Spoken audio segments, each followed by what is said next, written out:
बहुत समय पहले की बात है। एक महाज्ञानी पंडित हिमालय की पहाड़ियों में कहीं रहते थे। लोगों के बीच रहकर वह थक चुके थे और अब ईश्वर भक्ति करते हुए एक सादा जीवन व्यतीत करना चाहते थे। लेकिन उनकी प्रसिद्धि इतनी थी कि लोग दुर्गम पहाड़ियों, सकरे रास्तों, नदी, झरनों को पार करके भी उससे मिलना चाहते थे। उनका मानना था कि यह विद्वान उनकी हर समस्या का समाधान कर सकता है। इस बार भी कुछ लोग ढूंढते हुए उसकी कुटिया तक आ पहुंचे। पंडित जी ने उन्हें इंतजार करने के लिए कहा। 3 दिन बीत गए। अब और भी कई लोग वहां पहुंच गए। जब लोगों के लिए जगह कम पड़ने लगी, तब पंडित जी बोले,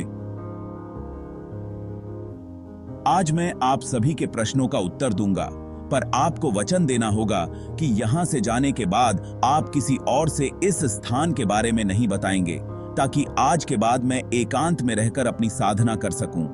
चलिए, अपनी अपनी समस्याएं बताइए। सभी ने अपनी अपनी समस्याएं लिखकर आगे बढ़ा दी। पंडित जी ने सारे पर्चे लिए और उन्हें एक टोकरी में डालकर मिला दिया और बोले, इस टोकरी को एक दूसरे को पास कीजिए। हर व्यक्ति एक पर्ची उठाएगा और उसे पढ़ेगा। उसके बाद उसे निर्णय लेना होगा कि क्या वो अपनी समस्या को इस समस्या से बदलना चाहता है।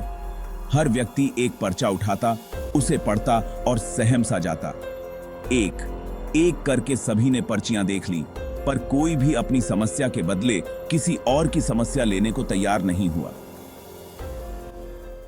सबका यही सोचना था कि उनकी अपनी समस्या चाहे कितनी ही बड़ी क्यों न हो, बाकी लोगों की समस्या जितनी गंभीर नहीं है। 2 घंटे बाद सभी अपनी अपनी पर्ची हाथ में लिए लौटने लगे। वे खुश थे कि उनकी समस्या उतनी बड़ी भी नहीं है जितना कि वे सोचते थे। असल ये थे, फ्रेंड्स, ऐसा कौन होगा जिसकी लाइफ में एक भी प्रॉब्लम ना हो। हम सभी के जीवन में समस्याएं हैं। कोई अपनी हेल्थ से परेशान है तो कोई लैक ऑफ वेल्थ से। हमें इस बात को एक्सेप्ट करना चाहिए कि लाइफ है तो छोटी बड़ी समस्याएं आती ही रहेंगी। ऐसे में दुखी होकर उसी के बारे में सोचने से अच्छा है कि हम अपना ध्यान उसके निवारण में लगाएं। हमें लगता है कि सबसे बड़ी समस्या हमारी ही है, पर यकीन जानिए, इस दुनिया में लोगों के पास इतनी बड़ी बड़ी प्रॉब्लम्स हैं कि हमारी तो उनके सामने कुछ भी नहीं। इसीलिए ईश्वर ने जो भी दिया है उसके लिए थैंकफुल रहिए और एक खुशहाल जीवन जीने का प्रयास करिए। दोस्तों, ये कहानी आपको कैसी लगी कमेंट में जरूर बताइएगा और हमारे चैनल एम्पावर बाइट्स को जरूर सब्सक्राइब करिएगा। धन्यवाद।